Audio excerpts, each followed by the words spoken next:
queridísimo compañero y amigo, al colega, periodista y escritor Ricardo Sevilla. Querido Ricardo, te saludo con mucho gusto. ¿Cómo estás? Querido Toño, público memorioso, muchísimas gracias por la presentación de mi querido también don David. Pues estoy muy bien, hace fresco en la Ciudad de México, al oriente de la Ciudad de México, para ser más específicos. Por alguna razón en la derecha siempre han catalogado mal al oriente de la Ciudad de México los fifís, los fachos. A ellos les gusta vivir en el sur, allá donde se encuentra el Pedregal, allá donde se encuentran las colonias machuchonas. Aquí nosotros estamos en el corazón del oriente de la Ciudad de México. Hay un grillito por acá que se está atajando el agua porque ha estado lluvioso el clima aquí en el centro del país. Y bueno, pues por eso tenemos hoy suétercito, pero nos encontramos muy bien, mi querido Toño. Estamos leyendo como siempre, ahora releyendo en este caso a Yo Robot de Isaac Asimov. Uno de Fantástico, mis libros. Isaac Asimov. ¿Es de tus libros favoritos, Toño? No sabía yo.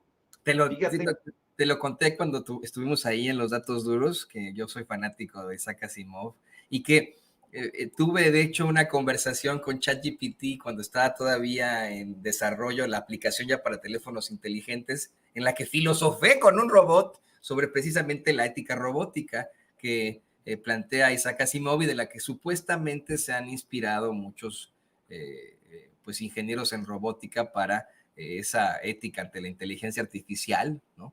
Es real, Toño. Eso sí. Es real porque el propio Isaac Asimov, en un libro de cuentos que recopila justamente sus trabajos más breves sobre los robots, él dice en esa introducción, es una introducción de 1984, por ahí tengo el libro, son cuentos previos a la saga de Fundación. Entonces él dice en ese prólogo que él inventó la palabra robótica y lo dice con mucho orgullo y dice, yo esta palabra la inventé en un diálogo, perdón, entre robots y pues me ha dado muchísimo gusto que se haya adoptado en el medio científico y que ahora la robótica pues sea ya no solamente una materia, sino incluso una ciencia, Toño. Entonces, el propio Isaac Asimov así lo dijo, la robótica es una palabra que él inventó en sus ficciones. Por eso siempre decimos, Toño, que es muy importante leer, pero también la imaginación. La imaginación, como decía Benito Pérez Galdós, es la loca de la casa. Entonces, si nosotros no tenemos un convivio con la loca de la casa, pues entonces estamos perdidos. Y eso es justamente de lo que vamos a hablar en un ratito, de la imaginación de la loca de la casa, que tiene que ver con la crónica, la forma en cómo tú ves, cómo observas la realidad. Muchas veces se envidia la palabrería, se envidia la llamada inteligencia intelectual, cuando en realidad lo que se debería de envidiar es la imaginación, porque muchas veces tú vives un hecho y otra persona vive ese mismo hecho, pero lo ven de diferentes maneras. Y entonces en la apreciación está el detalle y en la apreciación está la crónica. No, y querido Ricardo, este es un tema que da para mucho más, especialmente en estos tiempos. Si usted no lo sabe, hace aproximadamente un año, los desarrolladores en robótica tuvieron pues que reunirse con los principales líderes del mundo ante el siguiente planteamiento que resultó hasta cierto punto preocupante para la humanidad. Llegaron a un punto en el que los científicos proyectaron que la inteligencia artificial podría empezar a evolucionar. Ya no habría necesidad de que el ser humano tuviera que colaborar con esto, sino que comenzaría a desarrollar mayor inteligencia que nosotros y esto podría, esto es cierto, esto ya no es ciencia ficción, esto podría afectar a la humanidad porque pues no sabemos cómo reaccionaría esa máquina, esa inteligencia artificial al continuar evolucionando en sí misma hasta ser valga la redundancia, un ser sumamente inteligente. Y buscaron en varios líderes mundiales, junto con estos científicos en robótica, poner frenos a esta inteligencia artificial que hoy, querido Ricardo, querido público consentidor, es increíble. Yo, mire, nada más para que haga la prueba, porque cobran después de ciertas preguntas. Vamos, no le van a cobrar a menos que usted pague. Pero, por ejemplo, en el ChatGPT, que es el más famoso en cuanto a inteligencia artificial en estos momentos, uno lo puede descargar gratuitamente y le dan, no sé, 10 preguntas que usted le puede hacer a cada 6 horas, y a partir de la sexta hora se bloquea por 6 horas más. Tiene uno que esperar estas 6 horas a menos que pague $20 al mes. Pero la experiencia, querido Ricardo, querido público consentidor, es, si no aterradora, muy interesante. Verdaderamente son modelos en los que uno puede platicar físicamente con viva voz con un robot. No le estoy mintiendo, es platicar. Hay una función para que uno pueda platicar con la máquina, y no es como Google, no es como Alexa que le dice, sí, respondo no sé qué, no sé cuánto. No, es como si uno estuviera platicando con una persona que tiene todo el conocimiento hasta el momento del mundo, en solamente, bueno, pues y que está consagrado ahí en el internet, ¿no? Entonces, le puede hacer cualquier tipo de preguntas. Creo que esa tecnología de la que, esa visión, estos visionarios llegaron muy, muy lejos y esa tecnología nos alcanzó. Hubo también grandes visionarios que imaginaron al mundo como Julio Verne y cuyas obras se cumplieron, como con el submarino, por ejemplo, el viaje a la luna. Y hoy se cumple mucho de lo que en ese uno de mis libros favoritos, Isaac Asimov planteaba, querido Ricardo. Digo, esto es un tema que da para muchísimo más, ¿no? Pues sí, hay que platicarlo también en un viernes de literatura, o también estoy esperando que se abra esa posibilidad aquí en Sin Censura de tener algunas charlas sobre arte en general. No me refiero específicamente a la literatura, que es mi máxima pasión. Se puede platicar de otras artes. Hace muchos años trabajé en la revista Milenio, antes de que existiera el periódico Milenio. El director era nada más ni nada menos que Ciro Gómez Leiva, que fue mi profesor en la Facultad de Ciencias Políticas, y ahí en la revista Milenio yo escribía crónicas sobre teatro, crónicas sobre artes escénicas, hacía reseñas sobre puestas en escena, iba yo a los espectáculos de danza folclórica, de danza contemporánea, y se hacía esa crónica. Eso ya no existe, lamentablemente, Toño, ya no existe. Hoy los cronistas están relegados, desafortunadamente, pero me voy a aventar un vaticinio. Yo le he dicho muchas veces a usted que no soy un vaticinador, pero sí creo, estoy persuadido de ello, que la crónica se va a remontar y se va a volver a poner de moda. ¿Por qué? Porque la gente quiere que le cuentes historias, la gente quiere saber, la gente quiere enterarse de lo que está sucediendo en todos lados. Hay una curiosidad innata del ser humano por el saber, por enterarse, y nosotros, que somos de una u otra forma, para bien o para mal, con defectos o sin ellos, somos periodistas, nos dedicamos justamente a contar historias. Y hace muchísima falta que la crónica se retome. Hoy el presidente López Obrador habló al respecto, Toño, así que si quieres, pues entremos de por ahí y ya estaremos platicando, a ver si se abre ese espacio aquí en Sin Censura, porque ya lo tenemos abierto los viernes allá en los datos duros. Sí, ¿qué te parece que vamos de lleno con eso, querido Ricardo? Y le pido al equipo que nos grabe. Hoy, efectivamente, el presidente López Obrador reprochó que los periodistas ya no hagan crónica, y así como lo mencionaba el queridísimo Ricardo Sevilla, uno de los núcleos, uno de los pilares fundamentales del periodismo es poder contar una historia. Así se le llama en inglés, por ejemplo, a un reportaje. Se le puede llamar report por ahí, pero no le llaman story, ¿no? Voy a cubrir una historia, que es exactamente eso que plantea el presidente López Obrador en cuanto a la crónica. Y tiene toda la razón Ricardo Sevilla. Al paso de la humanidad hemos buscado de alguna otra forma expresar lo que pasa en nuestro tiempo-espacio mediante la crónica. En otros momentos pues han sido los goliardos, los trovadores, los juglares, los que llevaban de pueblo en pueblo las crónicas. También lo hicieron de alguna u otra forma los marinos con las odas, y hoy tenemos al alcance de todos nosotros precisamente el poder expresar eso que ocurre mediante una crónica, que es uno de los géneros periodísticos más importantes que existen y, pues si me permite decirlo, querido Ricardo, más sabrosos, ¿no? Definitivamente, Toño, yo diría que junto con el ensayo, Alfonso Reyes decía en el deslinde que el ensayo y la crónica eran los centauros de la literatura, y yo estoy completamente de acuerdo. Ahí van a caballo la literatura y el periodismo. Ahí eso es lo que ocurre, se fusionan esos géneros y dan origen a esas crónicas sápidas, sabrosísimas. Le hace falta color al periodismo, ya no se hacen crónicas, es lo que dice el presidente López Obrador. Es más, le voy a pedir a mi querido David que nos ponga esa parte donde el presidente López Obrador, como bien apuntas, Toño, reprocha, porque es un reproche, dice, ya no hay crónicas, ya no se hacen y le hace falta color al periodismo. A ver si lo suelta mi querido David para que la gente tenga contexto. No hacen crónicas. Ese es un género que ya no hay en el periodismo. Le hace falta color.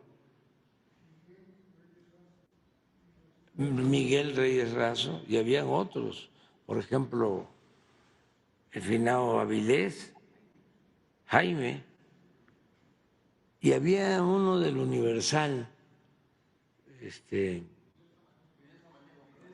Fidel Samaniego, y había otro todavía muy bueno para la crónica, que estaba en 1+1, Luis Gutiérrez, muy buenos para la crónica. Desde luego, Miguel Reyes Razo, de lo mejor.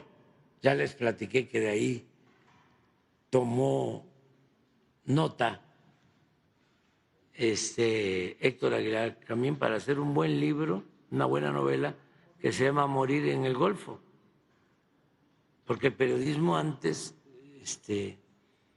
tenía esto de la crónica y se fue perdiendo. Fíjate, Ricardo, que yo tuve la oportunidad de conocer a Fidel Samaniego. De hecho, llegué junto con su hijo y mi señor padre. Fuimos los cuatro a ver un partido de los Pumas hace ya muchos ayeres, porque su hijo estudiaba ahí conmigo en la Septien. Y bueno, evidentemente, pues hay críticas hacia su persona. Tú las conoces perfectamente por, de alguna otra forma, la relación que tuvo con ciertas estructuras gubernamentales. Yo no me voy a referir a él por el conocido llamado temor reverencial, pero efectivamente, qué buenas crónicas las de Samaniego, qué buenas crónicas las que existían antes y que hoy ya no vemos, ¿no?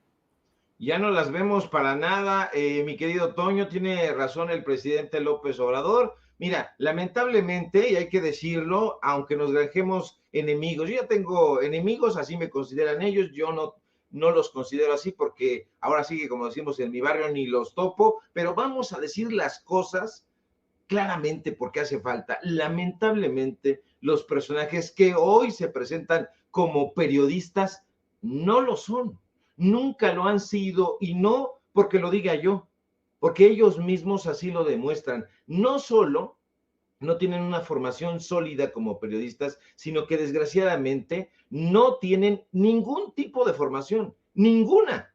No escriben porque no leen, y no leen porque no escriben. Y pese a eso, Toño, su arrogancia es infinita. La mayoría de los comunicadores que hoy están apareciendo prácticamente en todos lados están más interesados en que su nombre figure, en que su imagen aparezca. Ellos quieren ser los protagonistas y sus canales son hoy espacios dedicados al narcisismo. Se sienten innovadores, pero aunque el corazón se les parta, no lo son.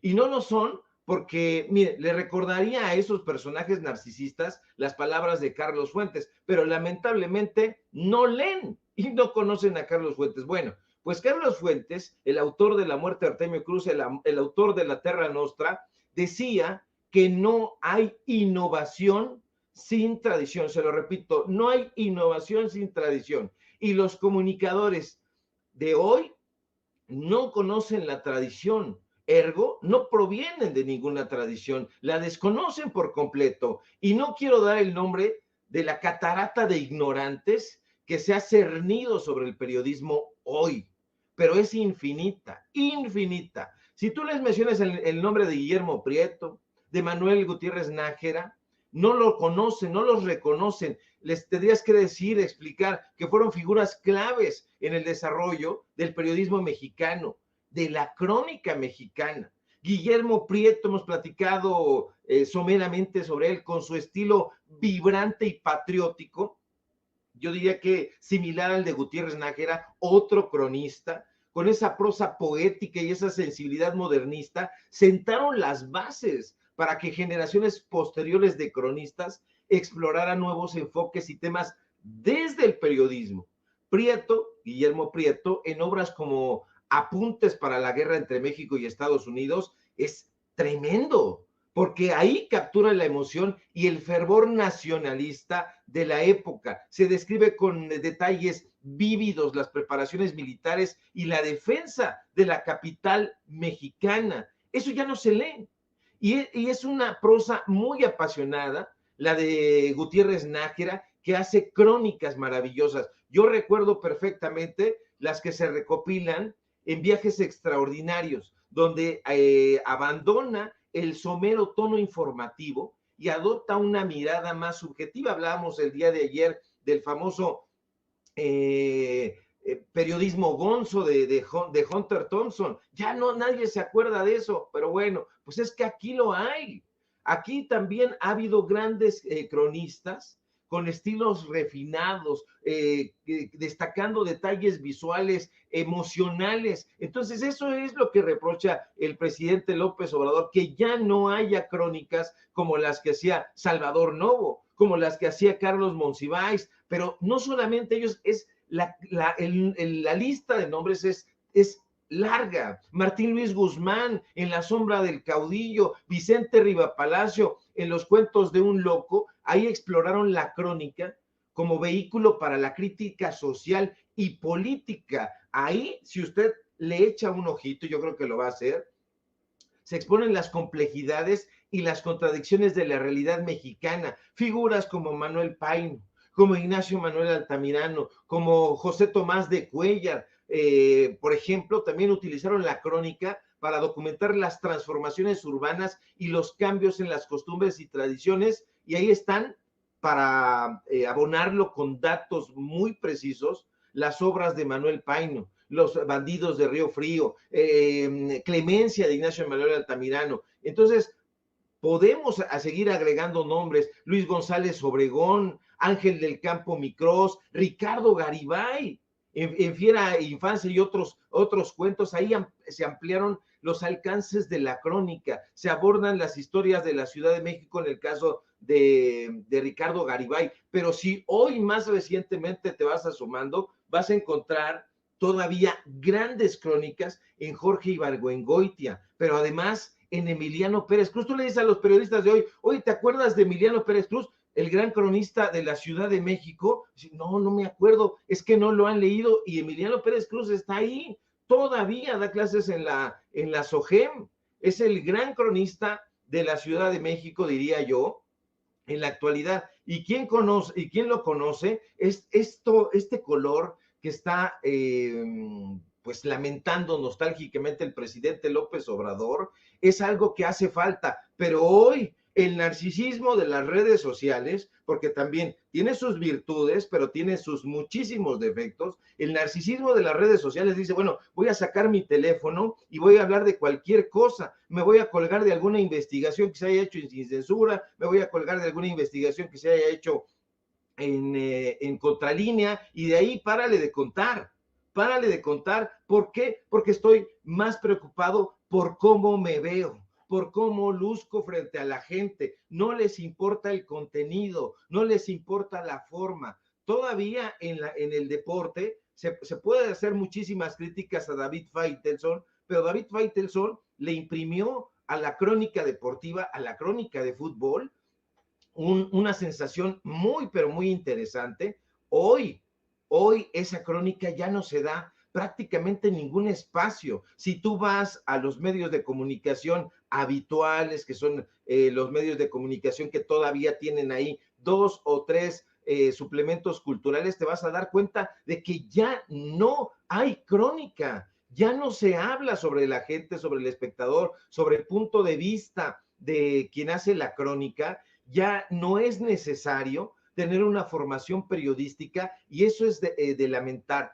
Tiene que haber una academia de periodismo. ¿Por qué? Porque las universidades lamentablemente han resultado ineficaces para formar periodistas. He andado carraspiento y le pido a usted disculpas para que vea que estamos en vivo y para que vea que no tenemos ni, tratamos de no beber agua para a ver si emulamos un poco al presidente López Obrador. El presidente López Obrador es un maestro del periodismo. Yo lo veo de esa manera, Toño, porque a través de sus libros ha registrado también los cambios sociales, los procesos políticos, desde el punto de vista del autor, en este caso el propio presidente, ahora que es el primer mandatario, pero antes también nos ha dado una crónica puntual de esos sucesos históricos. Hoy ya no. Dígame usted, ¿cuándo conoció a un presidente que tuviera ese comercio intelectual con los libros, a un presidente que escribiera, a un presidente que leyera, a un presidente que publicara libros que él escribió con su puño y letra? ¿Se imagina usted un libro de Enrique Peña Nieto, un libro de Felipe Calderón, un libro del inepto Vicente Fox? No, para nada, porque no son personajes que tuvieron una formación. Y este presidente, el presidente López Obrador, el que ya se está sintiendo esa nostalgia en el aire y que todas las mañaneras nos hace sentir, va a hacer falta, muchísima falta. Yo le reprocho, mi querido Toño, porque hay que reprochar cosas también, porque ese es el papel del periodista. Yo le reprocho algo al presidente López Obrador, que es ese retiro del que él está hablando. Un líder con las características que tiene el presidente López Obrador, pues es prácticamente imposible que se retire. Su consejo va a hacer muchísima falta. Decir, yo ya me retiro, me voy allá a mi quinta, a mi finca, y ya no voy a participar en política, pues a mí me parece de lamentar. ¿Por qué? Porque va a hacer falta su guía, su buen consejo. Él es un formador de periodistas. Nosotros intentamos todos los días también pasar algunos tips. Yo no digo que damos clases aquí de periodismo, porque ¿quién sería yo para decir que doy clases de nada? Pero sí le puedo decir que el presidente López Obrador todos los días, de lunes a viernes por lo menos, dicta una clase sobre historia y también una pequeña digresión sobre el periodismo. Hace falta, amigos de las redes sociales, tiros y troyanos, que por favor se pongan a leer.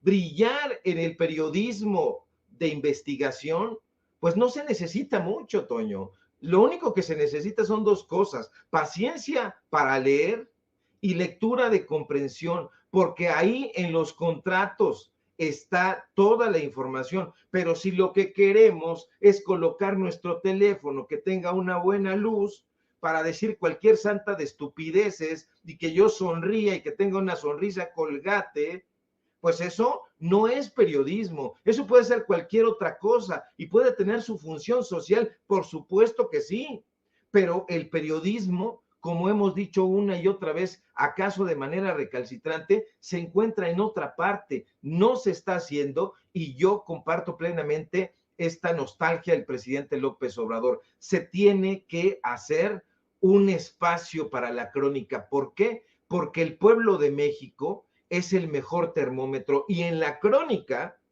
se habla desde el punto de vista del pueblo de México. Lea, por favor, Días de Guardar de Carlos Monsiváis, y ahí se va a dar cuenta. Lea las crónicas del terremoto que hizo Carlos Monsiváis en varios libros, en especial a ustedes les consta, varios libros de crónicas que hay. Lea Ibargüengoitia, lea Paino, en fin, el listado es enorme, no nos los vamos a acabar. Yo le podría decirle a La Mosca en la Pared de Tom Wolfe, que por cierto Hugo García Michel hizo una revista que llevaba el mismo nombre y donde yo tuve la oportunidad de colaborar, que así se llamaba, La Mosca en la Pared, una revista de rock, pero que viene de un libro de Wolfe. Entonces, ese tipo de periodismo ya no se hace. Los Ángeles del Infierno decíamos, de Hunter Thompson, pues no se lee, se piensa a veces que es un grupo de rock, y sí, pero está basado justamente en la infiltración de un periodista en un grupo de motociclistas bastante agresivo. ¿Por qué no leen, amigos? La gente está leyendo, el pueblo está politizado, pero entonces no estaremos comprometidos nosotros como periodistas también a formarnos con mucho más rigor y decirle a la gente que el periodismo también se vende y tiene precio, y la prueba de ello son los medios de comunicación corporativos y personajes deleznables como Ciro Gómez Leiva y Carlos Loret de Mola. Eso se está diciendo, pero entonces, ¿cuál es la alternativa? Pues un periodismo que de verdad esté del lado del pueblo, pero que le cuente desde el punto de vista de las crónicas citadinas, de las crónicas urbanas, de las crónicas en los estados, en los municipios, en todas partes. Estamos a hitos de historias para contar, y hay muchísimo que contar en la historia periodística de este país que abone a la historia general de México. Definitivamente. Y fíjate, Ricardo, que yo me he puesto a pensar en algo que muchas veces me han planteado varios compañeros, colegas periodistas y gente cercana a la política sobre la trayectoria de Andrés Manuel López Obrador, sobre cómo es que personas que lo han conocido desde joven comentaban cómo es que era muy cercano a los medios de comunicación. Bueno, tenía un gran interés por el periodismo, por los medios de comunicación, y sabes que es más que evidente su conocimiento periodístico. Él puede hablar de muchas cosas, puede hablar como periodista con los mismos periodistas que a veces lo atacan, ¿no? Entonces eso es muy interesante, tienes toda la razón, evidentemente, pues además de la valía literaria que existe en sus crónicas, es muy importante que podamos tener un presidente que verdaderamente escriba, que pueda plasmar esto en un libro. Y bueno, pues también el llamado a los compañeros a que en algún momento hagan también otra crónica. Pero, ¿qué te parece que vamos al siguiente tema? Y le pido al equipo que nos grabe. Efectivamente, tenemos a un Carlos Loret de Mola, quien junto a un pseudo periodista, Carlos Loret de Mola, mejor conocido como Los Montajes, quien junto al organismo de choque fundado por Claudio X González, Mexicanos contra la Corrupción y la Impunidad, se tiran al piso por una investigación que le está haciendo la Unidad de Inteligencia Financiera a la otra plataforma de choque Latinos. Carlos Loret de Mola incluso en estos momentos se ha puesto al mismo nivel del verdadero periodista Julian Assange, cuando bueno, pues no tiene ni en la uña de la mugre de la uña de Assange una pizca de ese periodismo que él cree profesar, o a lo mejor es cínico y sabe que no es periodismo lo que él hace. Hoy pues tenemos ahí un Carlos Loret de Mola que se desgarra las vestiduras diciendo que está siendo perseguido. Hay una columna que acaba de sacar en la que asegura que el presidente lo único que busca es destruirlo. ¿Hasta dónde va a llegar para destruirlo? Algo que a mí me parece muy cuestionable desde el punto de vista de cómo verdaderamente actuaban otros expresidentes. Cómo es que por tonterías, por nimiedades, conseguían exiliar a periodistas, de pronto desaparecían periodistas. Ahí está el caso de Gutiérrez Vivó, que tuvo que venirse aquí a Estados Unidos. El caso muy, muy personal de su servidor y de Vicente Serrano, que pues enfrentaron ahí una serie de problemáticas y cuestionamientos en Azteca, después hasta amenazas, no Azteca, no sabemos de quién, ¿no? Por haber criticado a Enrique Peña Nieto, por una tontería, ¿no? Por la austeridad que no se cumplió en un grito de independencia.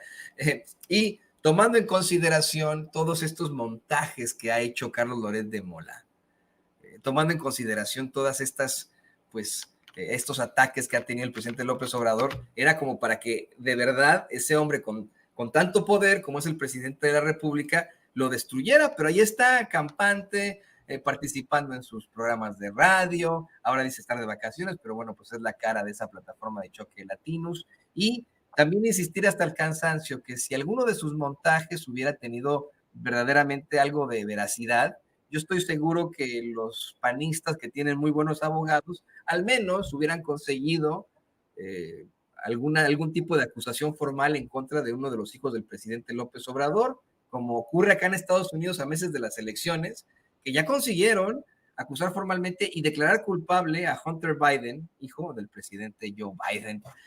Pero en México no hay ni siquiera una acusación formal en contra de los hijos del presidente López Obrador. Toda este castillo de naipes se le cae en la cara a los montajes. ¿Qué opinas, querido Ricardo? Mira, Toño, frente a mí, justamente ahorita que estabas hablando, estaba yo poniendo mucha atención en tu comentario y tengo frente a mí las obras, ahí enfrente, frente a mí tengo otro libro similar a este que tengo aquí a mi espalda, y ahí enfrente tengo los libros de Kenzaburo Oe. Oe Kenzaburo le dicen allá en Japón. Y entonces, en uno de los libros se titula Una cuestión personal. Y a mí me parece justamente que es una cuestión personal la que está animando a Carlos Loret de Mola en contra del presidente López Obrador. Hay otro libro de Kenzaburo Oe ahí enfrente y dice, dinos cómo sobrevivir a nuestra desgracia. Y eso es lo que le tienen que decir a Carlos Loret de Mola. ¿Quién demonios va a estar interesado en destruir a este personaje si no sabe atarse los cordones de los zapatos? Él solito se resbala, tropieza, se va de hocico, no es periodista. Hace un momento dábamos una pequeña disertación, un aporte, si se quiere, sobre el periodismo de veras, y no porque nosotros lo estemos enarbolando, sino porque se ha enarbolado a lo largo de la historia periodística de este país. Carlos Loret de Mola no tiene cabida ahí. No es periodista, no es reportero, no es articulista, mucho menos cronista, no es nada. Es simple y sencillamente, como bien apuntaste, un lord de los montajes.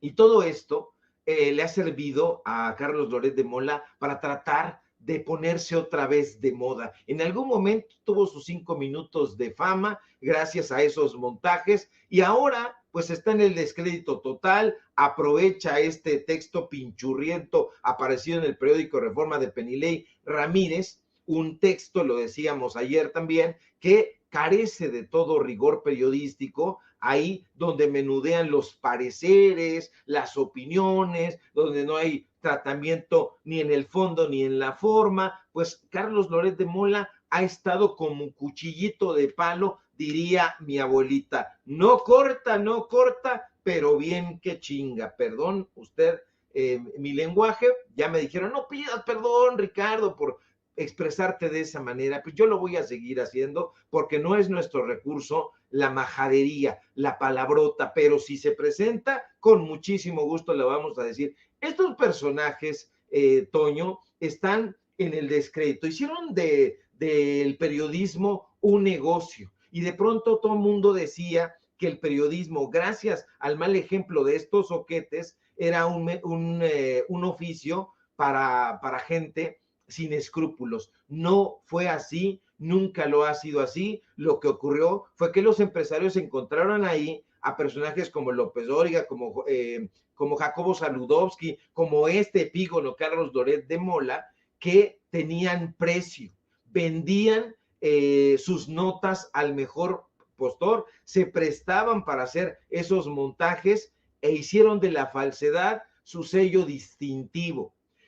Se pusieron a lanzar cataratas de descalificaciones en contra de los gobernantes en turno porque no les daban chayote. Eso es justamente lo que está sucediendo en este sexenio. Este presidente no necesita una plataforma de comunicación porque ya la tiene y se llama La Mañanera, que decíamos también el día de ayer, que provenía de una tradición liberal, de la tradición crítica, de la tradición de los hermanos Flores Magón. No lo necesita el presidente López Obrador. Entonces, ¿por qué tendría que pagarle a Carlos Loret de Mola, a Radio Fórmula, a Televisa, a TV Azteca, la televisión del usurero? ¿Por qué tendría que pagarles? No, él solo comunica y es en sí mismo un medio de comunicación.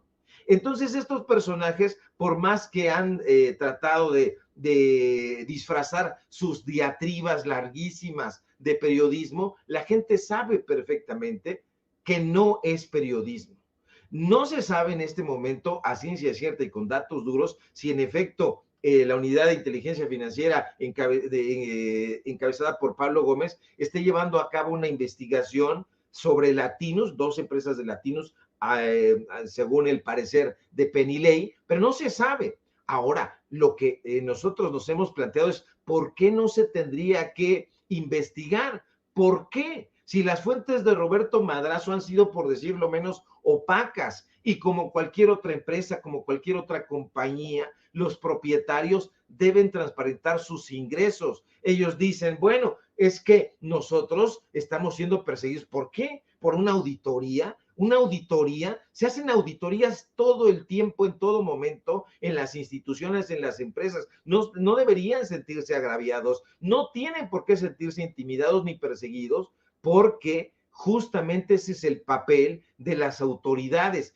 Estos sujetos, y lo decíamos ayer, no conocen el dicho de que nada debe, nada teme, y acaso sea porque viven despegados de la realidad, porque no conocen ahí enfangados en esa burbuja de privilegios la realidad mexicana. Y la realidad mexicana es precisamente, Toño, esta, que estos sujetos no conocen porque la han evadido impuestos, han evadido auditorías, han evadido la justicia, han evadido la ley, han evadido las consecuencias, han hecho cualquier cantidad de atrocidades y no ha habido gobierno que los pare, al contrario, los alientan, les pagan, les dan chayote, y eso es de lo que quieren seguir viviendo. Una de las funciones del periodismo es la crítica, y la crítica para beneficio social, no para beneficio personal, y eso también hay que implementarlo en una escuela, en algún curso, en algún diplomado,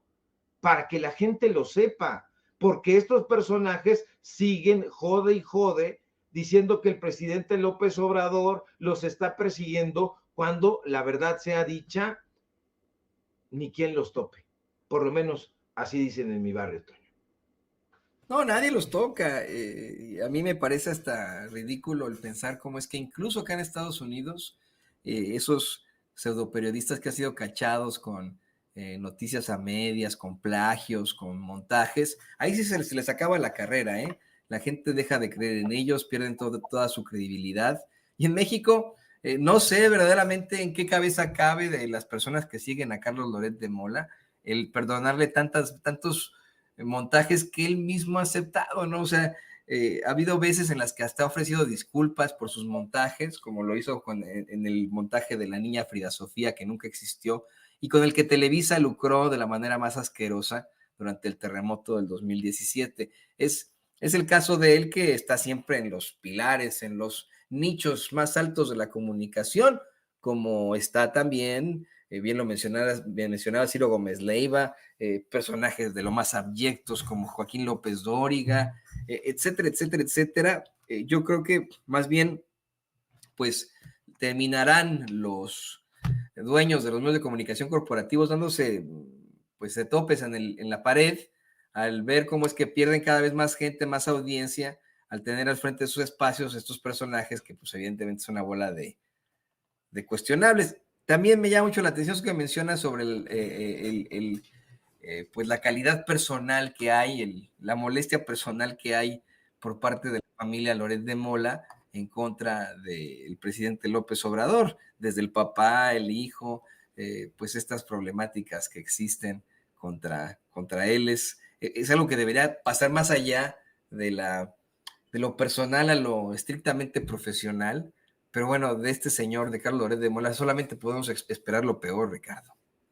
Sí, es una animadversión, por eso decía yo, parafraseando el libro de Kenzaburo, es una cuestión personal. Esto ya no tiene nada que ver con la crítica periodística, esto ya no tiene nada que ver con las investigaciones. Hay tantos temas, tantas agendas que darle a conocer a la gente, tantos hechos de corrupción a lo largo del mundo, a lo largo y ancho del mundo, a lo largo y ancho del país, que da hueva, da grima, da pereza estar escuchando a Carlos Loret de Mola en sus espacios, ahí en W Radio, ahí en Latinos. Bueno, ahí en Latinos pues está entre Azul y Buenas noches, parece que se largaron sin pagar, una cosa muy, muy extraña. Ya sabían perfectamente que iban a bajar la cortina, se largaron, son unos infelices, la gente, la tropa, como siempre, está pagando los platos rotos. Era lo que comentábamos ayer con una amiga.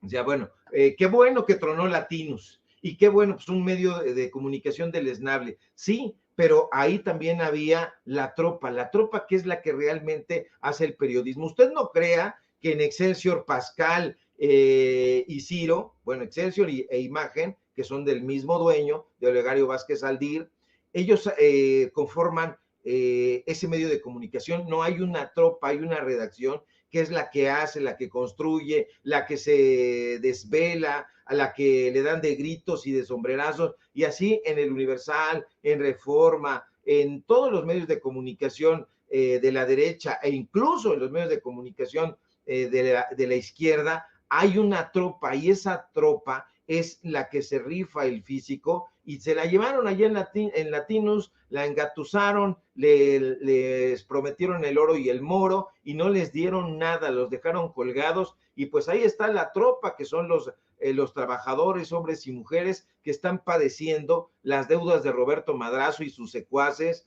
la inmundicia de Carlos Loret de Mola, porque hay un lado B. Ahora sí que como dice por ahí una frase hecha, es lo que callamos los periodistas, mi querido Toño, porque hay tantas cosas que darle a conocer a la gente de lo que está sucediendo tras bambalinas en la política, en el arte, en los circuitos que usted menos se imagina. Hay mafias perfectamente consolidadas y yo creo que a mí por lo menos se me va a terminar la vida y nunca vamos a lograr poner el dedo en la llaga ni exhibir a todas esas mafias que han estado jodiendo y lacerando al pueblo de México. Pero ahí, como diría el gran dramaturgo español Alejandro Casona, vamos a estar de pie. ¿Por qué? Porque decía Casona, los árboles mueren de pie. Ah, qué bonito pensamiento, querido Ricardo. Exactamente. Nos quedaremos como un árbol junto al río, como dice la canción esta de, ay, se me fue su nombre, la de No nos moverán de... Se me fue su nombre, desafortunadamente, ya ve que a veces nos da el Alzheimer. Pero, querido Ricardo, pues yo te agradezco esta muy interesante plática que tuvimos en cuanto a lo literario, en la ciencia ficción, también en cuanto a la crónica periodística, en cuanto a los chayoteros, que pues son inamovibles en su calidad nefaria. Y bueno, pues te pido también que por favor nos compartas tus redes sociales para que la gente se ponga en contacto contigo, para que puedas decir, yo periodista. Yo periodista, como yo robot. Gracias, al contrario, mi querido Toño, siempre es un placer tenerte como interlocutor y tener, por supuesto, al público memorioso que nos ve, que nos escucha y que nos defiere con su preferencia. Vamos a seguir comprometidos con el periodismo de corte social y humanista, y para que ello continúe, le pido por favor que me siga en mis redes sociales en X, @Sevilla Crítico. Usted dirá, ¿por qué siempre hace eso? Es que si no se me olvida.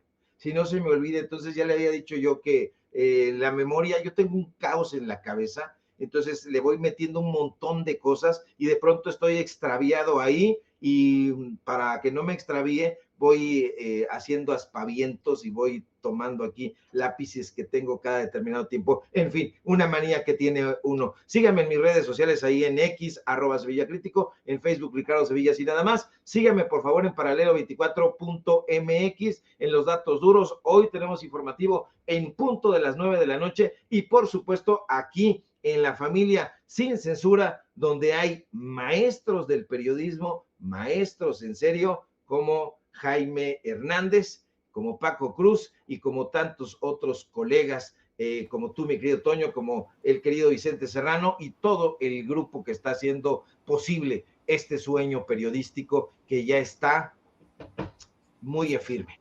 Te mando un fuerte abrazo, querido Toño, y estamos en comunicación.